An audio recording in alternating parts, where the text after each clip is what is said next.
பார்க்கறதுக்கு எவ்வளோ அழகாக இருக்குது. இந்த மீன் மசாலாவை எடுத்து கீரை சாதம், சாம்பார் சாதம், ரச சாதம் கூடலாம் வச்சு சாப்பிட்லாம். அப்படியே எடுத்து சூடான ஒயிட் ரைஸில் போட்டு பிசைஞ்சு சாப்பிட்லாம். எல்லாத்துக்குமே பக்காவாக மேட்ச் ஆகும். இப்போ இந்த மீன் மசாலா ரொம்ப ஈஸியாக எப்படி செய்யுது நம்ம பார்க்கலாம். இப்போ ஒரு பேன் வச்சுக்கலாமா. பேன் சூடானதும் அதில் ஒரு 2.5 டேபிள் ஸ்பூன் அளவுக்கு எண்ணெய் சேர்த்துடலாம். எண்ணெய் ஓரளவுக்கு சூடானதும் கொஞ்சமாக ஜீரகம் சேர்த்துடலாம். எண்ணெய் ரொம்ப அதிகமாக சூடு பண்ணாதீங்க, ஓரளவுக்கு சூடு ஏறினா போதும். 1.5 டேபிள் ஸ்பூன் அளவுக்கு மிளகாய் தூள் சேர்த்துடலாம். 1 டேபிள் ஸ்பூன் அளவுக்கு பெப்பர், கொஞ்சமாக மஞ்சத்தூள், ஜீரகத்தூள் கொஞ்சம் 1/4 டீஸ்பூனோட கம்மியாக சேர்த்துக்குங்க. ஒரு 1/4 டீஸ்பூன் அளவுக்கு மல்லித்தூள், கூடவே தேவையான அளவு உப்பு சேர்த்துடலாம். இந்த அளவுக்கு எல்லாம் ஒன்றா சேர்ந்து கலந்து விட்டுருங்க.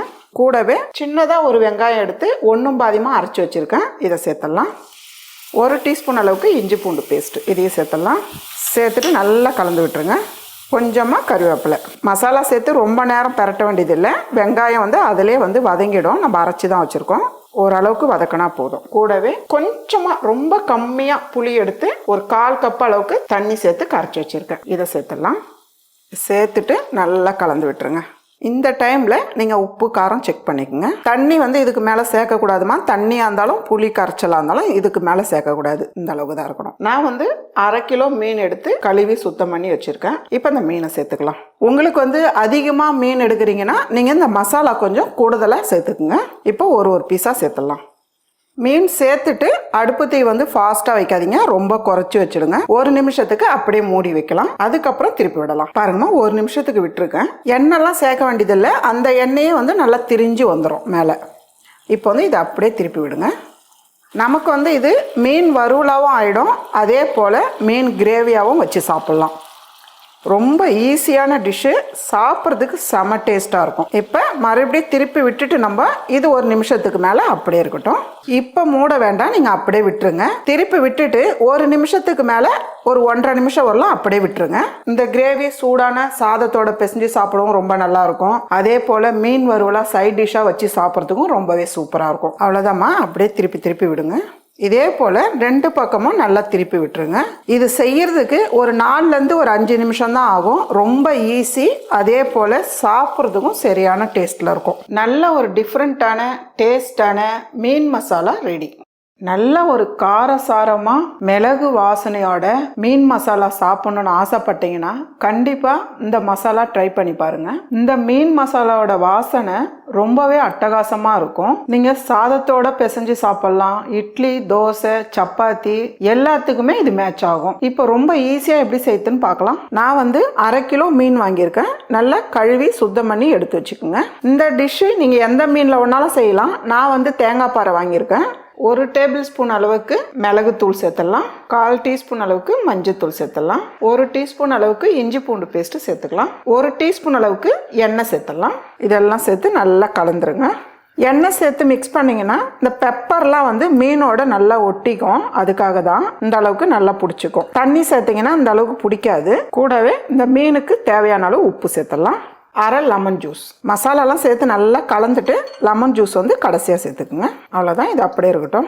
இப்போ ஒரு மிக்ஸி ஜாரில் 100 கிராமுக்கு சின்ன வெங்காயம் எடுத்துருக்கேன், இதை சேர்த்துடலாம். நீங்கள் சின்ன வெங்காயம் இல்லைனா பெரிய வெங்காயம் கூட சேர்த்துக்கலாம். கூடவே 2 பழுத்த தக்காளி கட் பண்ணியிருக்கேன், இதையும் சேர்த்துடலாம். 6 பச்சை மிளகாய் நீங்கள் காரத்துக்கு ஏற்ற மாதிரி சேர்த்துக்குங்க. 1 டேபிள் ஸ்பூன் அளவுக்கு மிளகு, கூடவே ஒரு 1/4 கைப்பிடி அளவுக்கு கருவேப்பிலை. இதெல்லாம் சேர்த்து ரொம்ப நைஸாக வேண்டாம், கொஞ்சம் கொரகொரப்பாக அரைச்சி எடுத்துக்கலாம். இந்த அளவுக்கு அரைச்சி எடுத்துக்கோங்க. தண்ணி சேர்க்காதீங்க. நீங்கள் வெங்காயத்தோட தண்ணியே போதும். தக்காளி வெங்காயத்தில் தண்ணி இருக்கும், அந்த தண்ணியே போதும். இப்போ ஒரு பேன் வச்சுக்கலாமா. பேன் சூடானதும் 2 டேபிள் ஸ்பூன் அளவுக்கு எண்ணெய் சேர்த்துடலாம். எண்ணெய் நல்லா சூடானதும் அடுப்பு தீயை மீடியமான அளவில் வச்சுடுங்க. இப்போ ஒரு மீனாக நம்ம எடுத்து சேர்த்துடலாம். உங்களுடைய கடாயி எந்த அளவுக்கு மீன் வறுக்கிறதுக்கு பிடிக்குதோ அந்த அளவுக்கு சேர்த்துக்குங்க.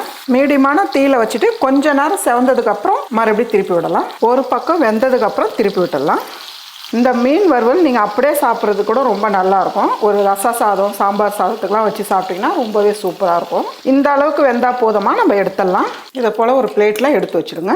இப்போ அதே எண்ணெயில் நம்ம அரைச்சி வச்சுருக்க வெங்காயம், தக்காளி, பச்சை மிளகாய் பேஸ்ட்டு இதை சேர்த்துடலாம். இதை சேர்த்துட்டு நல்லா ஒரு 2 நிமிஷத்துக்கு நல்லா வதக்கி விடுங்க.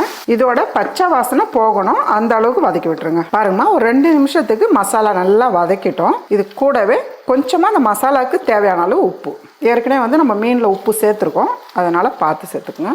உப்பு சேர்த்து நல்லா கலந்து விட்டுருங்க. நான் வந்து அரை மூடி தேங்காய் எடுத்து 1.5 கப்பு தேங்காய் பால் எடுத்து வச்சுருக்கேன். ரொம்ப தண்ணி இல்லாமல் கொஞ்சம் கெட்டி பால். இதை சேர்த்துடலாம். சேர்க்கறதுக்கு முன்னே அடுப்பு தீ வந்து குறைச்சி வச்சுடுங்க. 1.5 கப்பு தேங்காய் பால் சேர்த்து நல்லா கலந்துருங்க. இதுக்கு வந்து மசாலா எதுவுமே கிடையாது, வெறும் மிளகு அதே போல் பச்சை மிளகா தான், வேற எந்த காரமும் கிடையாது. இந்த டைமில் உங்களுக்கு உப்பு எப்படி இருக்குன்னு செக் பண்ணிவிட்டு ஒரு 5 நிமிஷம் நம்ம மூடி வைக்கலாம். பாருங்கம்மா, 5 நிமிஷம் விட்டுருக்கேன், பார்க்கலாம்.